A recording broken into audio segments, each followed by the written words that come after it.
Hi అండి. ఈరోజు పొడుపు కథ ప్రశ్న విత్తనము లేకుండా మొలిచేది ఏది? ప్రశ్న మరొకసారండి. విత్తనము లేకుండా మొలిచేది ఏది? తెలిస్తే కమెంట్ సెక్షన్లో తప్పకుండా కమెంట్ చేయండి ఫ్రెండ్స్. ప్రతి ప్రశ్నకు ఆన్సర్ చేసిన ప్రతి ఒక్కరికి నా కృతజ్ఞతలు. హాయ్ అండి, నమస్తే. నేను Jhansi. Welcome to our channel Jhansi cooking gardening vlogs. ఎలా ఉన్నారండి? అందరూ బాగున్నారా? నేనైతే చాలా బాగున్నాను. మీరు కూడా చాలా చాలా బాగుండాలని మనస్ఫూర్తిగా కోరుకుంటున్నాను. అన్ని యూస్ఫుల్ టిప్స్ ఏనండి. వీడియోని ఎక్కడ కూడా స్కిప్ చేయకుండా చివరి వరకు చూసి వీడియో నచ్చితే చిన్న లైక్ చేయండి ఫ్రెండ్స్. మీరు ఇచ్చే చిన్న లైక్ నా సపోర్టింగ్గా ఉంటుంది, మరికొంతమందికి రీచ్ అవుతుంది కాబట్టి ప్లీజ్ అండి లైక్ చేయడం మాత్రం మర్చిపోకండి ఫ్రెండ్స్. ఈ టిప్స్ అన్నిటిలో ఏ టిప్ అయితే బాగా నచ్చిందో తప్పకుండా కమెంట్ చేయడం మాత్రం మర్చిపోకండి ఫ్రెండ్స్. ఈ రోజు పెళ్లి రోజు పుట్టినరోజు జరుపుకుంటున్న ప్రతి ఒక్కరికి కూడా హార్ట్ఫుల్ కంగ్రాట్స్ అండి. Many more happy returns of the day. ఎలాంటి పెళ్లి రోజులు పుట్టినరోజులు ఎన్నో జరుపుకోవాలని మనస్ఫూర్తిగా కోరుకుంటున్నాను. లేట్ చేయకుండా వీడియోలోకి అయితే వెళ్ళిపోదాం. ఫస్ట్ టిప్ అయితే తెలుసుకుందాం. ఫస్ట్ టిప్ ఇల్లు ఊడ్చుకునే చీపుర్లు మనం 1 వీక్ అయినా లేదంటే 1 మంత్ ఒకసారి అయినా ఇలా క్లీన్ చేసుకోవాలండి. ఎందుకంటే మనం ఊడ్చేటప్పుడు ఒక్కొక్కసారి దీనిపైన మనకు తెలియకుండానే క్రిములు అలానే ఫంగస్ లాంటిది బ్యాక్టీరియా లాంటిది ఏర్పడుతూ ఉంటుంది కదండి. అటువంటి ఇబ్బంది ఏమీ లేకుండా ఇలా ట్రై చేయండి. ఇలా కొన్ని బకెట్లో కొన్ని నిండుగా అయితే వాటర్ అయితే తీసుకోవాలండి. ఈ వాటర్లో ముందుగా ఈ చీపుర్ని అయితే పెట్టుకొని ఈ వాటర్ని అయితే పారబోసుకోవాలండి. ఇలా తర్వాత మళ్ళీ ఒక బకెట్ వాటర్ తీసుకొని ఒక స్పూన్ అయితే సర్ఫ్ వేసుకోవాలండి. మనం యూజ్ చేసుకునే సర్ఫ్ ఏదైనా కూడా ఒక స్పూన్ వేసేసుకొని ఇలా చీపుర్ని 1-2 సార్లు ఇలా అనుకుంటే వీటికి ఉన్నటువంటి మురికి కానీ అలానే దీనిపైన ఉన్నటువంటి క్రిములు కానీ అంతా కూడా పోతుందండి. మనం బట్టల్ని ఏ విధంగా అయితే రఫ్ చేసి ఇలాగ బట్టల్ని జాడించుకుంటామో ఆ విధంగా ఇలాగ చేతితో అయితే చీపుర్ని ఇలాగ పట్టుకొని ఇలా అనుకున్న తర్వాత చూసారా ఎంత మురికి అయితే వచ్చేసిందో. ఇలా డస్ట్ మొత్తం కూడా పోతుందండి. దీనిపై ఉన్నటువంటి క్రిములు కానీ బ్యాక్టీరియా కూడా అంతా కూడా తొలగిపోతాయి. ఇలా ఎండలో ఒక 1 అవర్ పాటు ఆరపెట్టేసుకుంటే చక్కగా ఆరిపోతాయండి. చూసారా ఎంత డస్ట్ అయితే వచ్చిందో. ఇలా 1 మంత్కి ఒకసారైనా మనం ఇలా చీపుర్ని క్లీన్ చేసుకుంటే మనకి చీపురుపై ఇలా దీనిపై ఉన్నటువంటి డస్ట్ కానీ అలానే క్రిములు కానీ బ్యాక్టీరియా కూడా అంతా కూడా తొలగిపోతుందండి. ఇలా 1 అవర్ పాటు ఇలాగా చీపుర్ని అయితే ఆరపెట్టేసుకున్న తర్వాత చూడండి కొత్త చీపురులాగా మెరిసిపోతుంది. ఈ విధంగా ట్రై చేయండి. 1 మంత్కి ఒకసారి అయినా ఇలా క్లీన్ చేసుకుంటే దీనిపై ఉన్నటువంటి డస్ట్ కానీ బ్యాక్టీరియా కానీ క్రిములు కానీ అన్నీ కూడా తొలగిపోతాయండి. చీపురు కూడా ఎక్కువ రోజులు మన్నికైతే ఉంటుంది. సో యూజ్ అవుతుంది అనుకుంటే ట్రై చేయండి. టిప్ నెంబర్ 2, లెమన్స్ అయితే మనం ఎక్కువ మొత్తంలో తెచ్చుకున్నప్పుడు ఇలా స్టోర్ చేసుకోండి. పాడవకుండా ఎక్కువ రోజులు స్టోర్ ఉంటాయి. ఇలా లెమన్స్ అయితే శుభ్రంగా వాటర్లో కడిగేసుకొని ఆరబెట్టుకున్న తర్వాత ఇలా ఏదైనా న్యూస్ పేపర్ ఇలా నిమ్మకాయలకి మొత్తానికి కూడా ఇలా ఇలా పేపర్ని అయితే చుట్టుకున్న తర్వాత ఏదైనా ఒక కవర్ లాంటిది తీసుకుని ఆ కవర్లో ఈ లెమన్స్ మొత్తం పెట్టేసుకుని మనం ఫ్రిడ్జ్లో స్టోర్ చేసుకున్నాం అనుకోండి. లెమన్స్ ఎన్ని రోజులు ఉన్నా కూడా పాడవకుండా ఎక్కువ రోజులు స్టోర్ ఉంటాయండి. ఇలా న్యూస్ పేపర్ చుట్టడం వల్ల తేమను న్యూస్ పేపర్ అబ్జర్వ్ చేసుకుంటుంది కాబట్టి లెమన్స్ పాడవకుండా ఎక్కువ రోజులు స్టోర్ ఉంటాయి. సో యూజ్ అవుతుంది అనుకుంటే తప్పకుండా ట్రై చేయండి. టిప్ నెంబర్ 3, కందిపప్పు పాడవకుండా ఎక్కువ రోజులు స్టోర్ ఉండాలంటే ఈ టిప్ అయితే ఫాలో అయిపోండి. 100% వర్క్ అవుతుంది. ఇలా మన సరుకులు తెచ్చుకున్నప్పుడు కందిపప్పును అయితే ఇలా డబ్బాలో స్టోర్ చేసుకునేటప్పుడు ఇలాగా కొంచెం పసుపు అయితే తీసుకోవాలండి. ఒక స్పూన్ పసుపు వేసేసుకొని ఇదంతా మొత్తం కలిసేలా ఇలా కలుపుకున్న తర్వాత ఒక స్పూన్ సాల్ట్ కూడా వేసుకొని ఇదంతా మొత్తం కూడా కలిసేలాగా ఇలాగ మిక్సింగ్ చేసేసుకోవాలండి. ఇలా మిక్సింగ్ చేసేసుకుని మూత పెట్టుకుని స్టోర్ చేసుకుంటే పురుగు రాకుండా ఎక్కువ రోజులు స్టోర్ ఉంటుందండి. సో యూజ్ అవుతుంది అనుకుంటే తప్పకుండా ట్రై చేయండి. ఇంకా ఇదే ప్రాసెస్లో నెక్స్ట్ టిప్ని అయితే షేర్ చేస్తున్నానండి. ఇలా కందిపప్పు స్టోర్ చేసుకునేటప్పుడు ఎల్లుల్లిపాయి రెబ్బ లాంటిది ఉంటుంది కదండి. ఎల్లిపాయలు మనం ఒలిచేసుకున్న తర్వాత ఒక రెబ్బ లాంటిది ఉంటుంది. అది దీంట్లో పెట్టుకున్నాం అనుకోండి ఇలా కందిపప్పు పాడవకుండా పురుగు పట్టకుండా ఎక్కువ రోజులు స్టోర్ ఉంటుంది. సో యూజ్ అవుతుంది అనుకుంటే ట్రై చేయండి. టిప్ని తెలుసుకునే ముందు చిన్న రిక్వెస్ట్ అండి, మన ఛానల్ ఎవరైనా ఫస్ట్ టైం చూస్తున్నట్లయితే ప్లీజ్ అండి ప్రీవియస్ వీడియో చూసి మీకు నచ్చితేనే ఛానల్ని సబ్స్క్రైబ్ చేసుకోండి. టిప్స్ అన్నిట్లో ఏ టిప్ అయితే మీకు బాగా నచ్చిందో తప్పకుండా కమెంట్ చేయడం మాత్రం మర్చిపోకండి ఫ్రెండ్స్. మనం ఇలా నెయిల్స్కి నెయిల్ పాలిష్ వేసుకునేటప్పుడు ఒక్కొక్కసారి ఒకదానికి ఒకటి టచ్ అయ్యి మనం నెయిల్ పాలిష్ వేసుకోవాలంటే చాలా చిరాకు వచ్చేస్తూ ఉంటుంది కదండి. అలాంటి ఇబ్బంది ఏమీ లేకుండా ఇలా ట్రై చేయండి. ఇలాగ నెయిల్స్ మధ్యలో ఎల్లుల్లిపాయలు ఉంటాయి కదండి. ఎల్లుల్లిపాయలు ఇలాగ అక్కడొకటి మనం ఇలా ఫింగర్స్ మధ్యలో పెట్టేసుకొని నెయిల్ పాలిష్ వేసుకోవడానికి చాలా యూస్ఫుల్గా ఉంటుందండి. ఈ టిప్ అయితే చాలా బాగా వర్క్ అవుతుంది. ఇలా మనం నెయిల్స్కి ఇలా నెయిల్ పాలిష్ వేసుకునేటప్పుడు ఇలా ఎల్లిపాయల్ని ఇలా ఫింగర్స్ మధ్యలో పెట్టేసి ఇలా నెయిల్ పాలిష్ చక్కగా వేసుకోవడానికి చాలా ఈజీగా ఉంటుందండి. సో యూజ్ అవుతుంది అనుకుంటే తప్పకుండా ట్రై చేయండి. మరొక యూజ్ఫుల్ టిప్ తెలుసుకునే ముందు చిన్న రిక్వెస్ట్ అండి, ఈ టిప్స్ అన్నిట్లో ఏ టిప్ అయితే మీకు బాగా నచ్చిందో తప్పకుండా కమెంట్ చేయడం మాత్రం మర్చిపోకండి ఫ్రెండ్స్. వీడియో నచ్చినట్లయితే ప్లీజ్ అండి లైక్ చేయటం మాత్రం మర్చిపోకండి ఫ్రెండ్స్.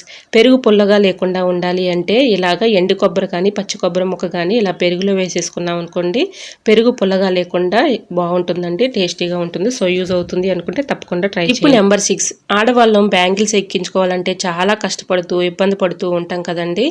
ఇలా ట్రై చేయండి. ఈ టిప్ అయితే చాలా బాగా వర్క్ అవుతుంది. ఇలాగ సాక్స్ని ఒక సాక్స్ని తీసుకొని ఇలాగా హ్యాండ్కి అయితే ఇలా ఎక్కించేసుకున్న తర్వాత ఇలాగ ఎంత చిన్న సైజు గాజులైనా కూడా చక్కగా ఈజీగా ఎక్కించుకోవచ్చండి. ఇలా సాక్స్ అయితే పెట్టుకున్నాం కదండి, ఈ విధంగా బ్యాంగిల్స్ అయితే ఎక్కించుకొని మళ్ళీ రివర్స్లో మనం సాక్స్ని ఈ విధంగా తీసామనుకోండి, చాలా ఈజీగా సింపుల్గా బ్యాంగిల్స్ అయితే వచ్చేస్తాయండి. ఈ విధంగా ట్రై చేయండి. ఈ టిప్ అయితే చాలా బాగా వర్క్ అవుతుంది. సో యూజ్ అవుతుంది అనుకుంటే తప్పకుండా ట్రై చేయండి. బ్యాంగిల్స్ చిన్న సైజ్ అయినా పెద్ద సైజ్ అయినా మనం ఎక్కించుకునేటప్పుడు ఒక్కోసారి భయపడుతూ ఉంటాం కదండి, ఇవి ఎక్కడ కోసుకుంటాయేమో, బ్లడ్ వచ్చేస్తుందేమోనని భయంగా ఉంటుంది. అటువంటి ఇబ్బంది ఏమీ లేకుండా ఇలా సాక్స్ని తీసుకొని ఇలా సాక్స్ సహాయంతో చక్కగా బ్యాంగిల్స్ అయితే ఎక్కించుకోవచ్చు. సో యూజ్ అవుతుంది అనుకుంటే టిప్ నెంబర్ 7, కొబ్బరి చీపుర్లు అయితే ఉంటూ ఉంటాయి కదండి మన ఇంట్లో, ఎక్కువగా మనం బయట ఊడ్చుకోవడానికి యూజ్ చేసుకుంటూ ఉంటాము. ఇలా కొబ్బరి చీపుర్లు ఇలా పట్టుకుని ఊడ్చేటప్పుడు ఇలా గుచ్చుకుంటూ ఉంటాయి కదండి, అలా గుచ్చుకోకుండా ఉండాలి అంటే ఓల్డ్ సాక్స్లు అయితే ఉంటాయి కదండి, పాతవి యూజ్ చేయనివి, ఒక సాక్స్ తీసుకుని ఇలా పెట్టేసుకొని రబ్బర్ బ్యాండ్ వేసుకున్నాం అనుకోండి, కదలకుండా ఉంటుంది. మనం పట్టుకోవడానికి కూడా చాలా గ్రిప్పింగ్గా ఉంటుంది, గుచ్చుకోకుండా ఉంటాయి. సో యూజ్ అవుతుంది అనుకుంటే తప్పకుండా ట్రై చేయండి. మరొక యూస్ఫుల్ టిప్ అయితే తెలుసుకుందాం. కంఫర్ట్ బాటిల్ ఎందుకు పనికిరావని పడేస్తూ ఉంటాం కదండి, వీటిని చక్కగా యూజ్ చేసుకోవచ్చు. ఇలాగా మార్కింగ్ చేసుకునే విధంగా ఇలాగా పొయ్యి అయితే వెలిగించుకొని చాకుని హీట్ చేసుకుంటే చక్కగా కటింగ్ అయిపోతుందండి. ఈ విధంగా కట్ చేసుకున్న తర్వాత దీనిపై ఉన్నటువంటి లేబుల్ని అయితే తీసేయాలండి, చాలా బాగా యూజ్ అవుతుందండి. ఈ విధంగా లేబుల్ని తీసేసిన తర్వాత ఇక్కడ హోల్స్ అయితే పెట్టుకోవాలండి. ఇక్కడ చిన్న హోల్ అయితే పెట్టుకొని మనకి గోడకి ఎక్కడైనా హ్యాంగర్కి తగిలించుకున్నాం అనుకోండి, దీనిలో చక్కగా మన ఇండోర్ ప్లాంట్స్ కానీ మనీ ప్లాంట్లు కానీ ఇలా పెట్టుకోవడానికి చాలా యూజ్ఫుల్గా ఉంటుందండి. అలానే దీనిలో అయితే కొంచెం పెద్ద సైజు బాటిల్ అయితే మనం మొబైల్ ఛార్జింగ్ కింద కూడా చక్కగా యూజ్ చేసుకోవచ్చు. మొబైల్ని ఇందులో పెట్టేసుకుని ఛార్జింగ్గా వాడుకోవచ్చు. సో యూజ్ అవుతుంది అనుకుంటే తప్పకుండా ట్రై చేయండి. ఇలా నేను మనీ ప్లాంట్ని అయితే పెట్టి చూపిస్తున్నానండి, చాలా బ్యూటిఫుల్గా ఉంటుంది. ఇలా పాకుతూ ఉంటుంది కాబట్టి మనీ ప్లాంట్ చాలా బ్యూటిఫుల్గా ఉంటుందండి. సో యూజ్ అవుతుంది అనుకుంటే ఇలా ట్రై చేయండి. ఈ టిప్ అయితే చాలా యూజ్ఫుల్గా వర్క్ అవుతుంది. ఇలా ఈ బాటిల్ అయితే మొబైల్ ఛార్జింగ్ కింద వాడుకోవచ్చు, అలానే ఇండోర్ ప్లాంట్ని పెట్టుకోవచ్చు, అలానే ఇలా మనీ ప్లాంట్ని పెట్టుకోవచ్చు అండి. సో యూజ్ అవుతుంది అనుకుంటే ట్రై చేయండి. టిప్ని తెలుసుకునే ముందు చిన్న రిక్వెస్ట్ అండి, ఈ టిప్స్ అన్నిటిలో ఏదో ఒక టిప్ యూజ్ అవుతుంది అనుకుంటే ప్లీజ్ అండి చిన్న లైక్ ఇవ్వడం మాత్రం మర్చిపోకండి ఫ్రెండ్స్. మీరు చూస్తూ ఉండగానే చిన్న లైక్ ఇవ్వడం మాత్రం మర్చిపోకండి ఫ్రెండ్స్. ఆనియన్స్ పాడవకుండా ఎక్కువ రోజు స్టోర్ ఉండాలంటే ఈ టిప్ అయితే ఫాలో అయిపోండి.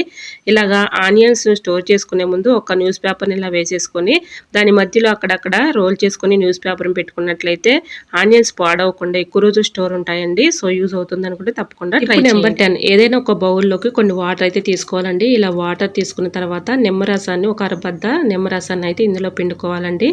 ఇలా పిండుకున్న తర్వాత న్యూస్ పేపర్ ఉంటుంది కదండి, న్యూస్ పేపర్ ఏదైనా ఓకే, చిన్న చిన్న ముక్కలుగా కట్ చేసేసుకొని ఇలాగా ఈ వాటర్లో అయితే అందులో వేసేసుకోవాలండి. ఈ వాటర్లో మునిగేటట్లుగా ఈ పేపర్ని మొత్తం కూడా మునిగేలా చూసుకొని ఇలా ఈ వాటర్ అయితే చాలా బాగా వర్క్ అవుతుందండి. ఫ్రిడ్జ్లో మనం ఎంత క్లీన్ చేసినా కూడా ఒక్కొక్కసారి బ్యాడ్ స్మెల్ వచ్చేస్తూ ఉంటుంది. అలా బ్యాడ్ స్మెల్ లేకుండా ఉండాలంటే ఇలా ట్రై చేయండి. ఈ వాటర్ని ఫ్రిడ్జ్లో పెట్టుకున్నాం అనుకోండి, బ్యాడ్ స్మెల్ అంతా కూడా ఈ వాటర్ పీల్చుకుంటాయి కాబట్టి బ్యాడ్ స్మెల్ లేకుండా చక్కగా మంచి స్మెల్ వస్తుందండి. సో యూజ్ అవుతుంది అనుకుంటే తప్పకుండా ట్రై చేయండి. నెంబర్ 11, ఏదైనా ఒక బౌల్ కానీ ఏదైనా ఒక ప్లేట్ లాంటిది కానీ తీసుకొని దీనిపైన కొంచెం అయితే పేస్ట్ అయితే వేసుకోవాలండి. ఏ టూత్ పేస్ట్ అయినా పర్లేదు, కొంచెం ఇలా తీసుకొని ఒక 1/2 టీ స్పూన్ సుమారు ఇలాగా కొంచెం అయితే తీసుకోవాలి. దీనిలో అయితే బేకింగ్ పౌడర్ ఉంటుంది కదండి, బేకింగ్ పౌడర్ కూడా ఒక 1/2 టీ స్పూన్ వేసుకోవాలి. ఈ రెండు కూడా బాగా కొన్ని వాటర్ అయితే పోసుకొని పాతది టూత్ బ్రష్ ఉంటుంది కదండి, ఇలా తీసుకొని ఇలా బాగా మిక్సింగ్ చేసుకోవాలి. ఈ బ్రష్ పెట్టి ఇలా మిక్సింగ్ చేసుకున్న తర్వాత మిక్సీలు అయితే మన ఇంట్లో ఎక్కువగా యూజ్ చేసుకుంటూ ఉంటాం కదండి, మిక్సీ ఒక్కొక్కసారి బాగా డస్ట్ పట్టేసి దీనిపైన క్రిములు అవి ఉంటూ ఉంటాయి కదండి, ఎన్నో మనం యూజ్ చేసుకుని వాడుతూ ఉంటాం కదండి. టూత్పేస్ట్ మాత్రం చాలా బాగా యూజ్ అవుతుందండి. ఇలా ట్రై చేసి చూడండి, ఇలా బ్రష్ పెట్టి ఇలా క్లీన్ చేసి చూడండి, 100% వర్క్ అవుతుంది. ఇలాగ మనం కొంచెం అయితే పేస్ట్ అప్లై చేసి కొంచెం బేకింగ్ పౌడర్ కూడా వేసాం కదండి, డస్ట్ కానీ దీనిపై ఉన్నటువంటి క్రిములు కానీ అంతా కూడా తొలగిపోతాయండి. ఈ విధంగా పేస్ట్ క్లీనింగ్ పర్పస్గా చాలా బాగా యూజ్ అవుతుంది కాబట్టి ఈ విధంగా ట్రై చేయండి. ఈ టిప్ అయితే చాలా యూజ్ఫుల్గా వర్క్ అవుతుంది. ఈ విధంగా మనం క్లీన్ చేసేసుకున్న తర్వాత ఏదైనా ఒక కాటన్ క్లాత్ మెత్తడి తీసుకొని ఇలా మిక్సీ మొత్తాన్ని కూడా ఇలాగా తుడిచేసుకున్నాం అనుకోండి, దీనిపై ఉన్నటువంటి డస్ట్ కానీ ఇలా దీనిపై ఉన్నటువంటి క్రిములు కానీ డస్ట్ కానీ ఈజీగా తొలగిపోతాయండి. సో యూజ్ అవుతుంది అనుకుంటే ట్రై చేయండి. ఇలాగా క్లీన్ చేసిన తర్వాత ఒక కాటన్ క్లాత్ తీసుకొని ఇలాగ తుడిచేసుకున్నాం అనుకోండి, దీనిపై ఉన్నటువంటి డస్ట్ కానీ క్రిములు కానీ అన్నీ కూడా తొలగిపోతాయండి. మనం ₹1 ఖర్చు లేకుండా ఇంట్లో ఉన్న ఇంగ్రీడియంట్స్తోనే చక్కగా క్లీన్ చేసుకోవచ్చండి. ఈ విధంగా ట్రై చేయండి. టిప్ అయితే చాలా యూస్ఫుల్గా ఉంటుంది.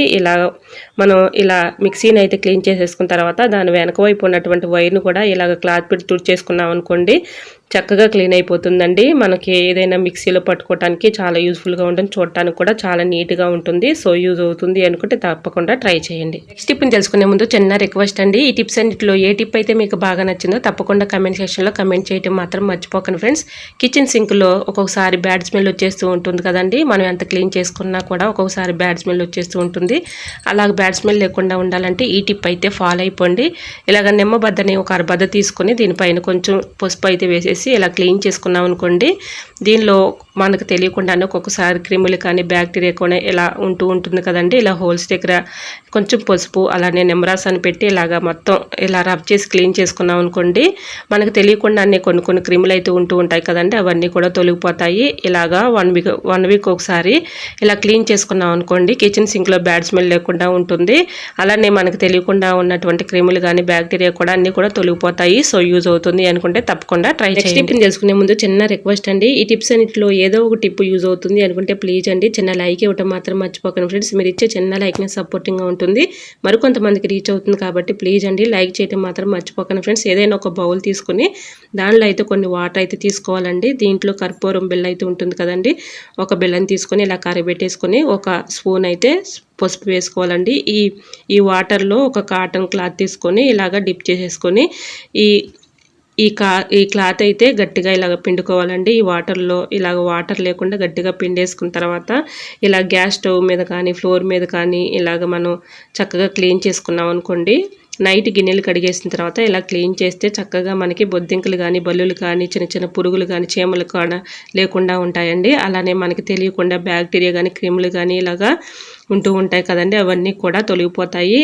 ఇలాగ మనం వంట అయిపోయిన తర్వాత గిన్నెలు కడిగిన తర్వాత ఈ విధంగా చక్కగా క్లీన్ చేసుకున్నాం అనుకోండి, గ్యాస్ స్టవ్ పైన మనకు తెలియకుండానే కొన్ని క్రిములు అయితే ఉంటాయి కదండి, అవి పసుపు వేయటం వల్ల మంచిగా మనకి చాలా బాగా వర్క్ అవుతుందండి. ఈ విధంగా ట్రై చేయండి. ఈ టిప్ అయితే చాలా యూస్ఫుల్గా ఉంటుంది. సో యూజ్ అవుతుంది అనుకుంటే ట్రై చేయండి. ఐ హోప్ ఈ టిప్స్ అని మీకు నచ్చాయి అనుకుంటున్నా. నచ్చితే మాత్రం ప్లీజ్ అండి వీడియో లైక్ చేసి మీ ఫ్రెండ్స్ అండ్ రిలేటివ్స్ షేర్ చేయండి. ఫస్ట్ టైం మన ఛానల్ ఎవరైనా చూస్తుంటే ప్లీజ్ అండి ప్రీవియస్ వీడియోస్ చూసి మీకు నచ్చితేనే ఛానల్ని సబ్స్క్రైబ్ చేసుకోండి.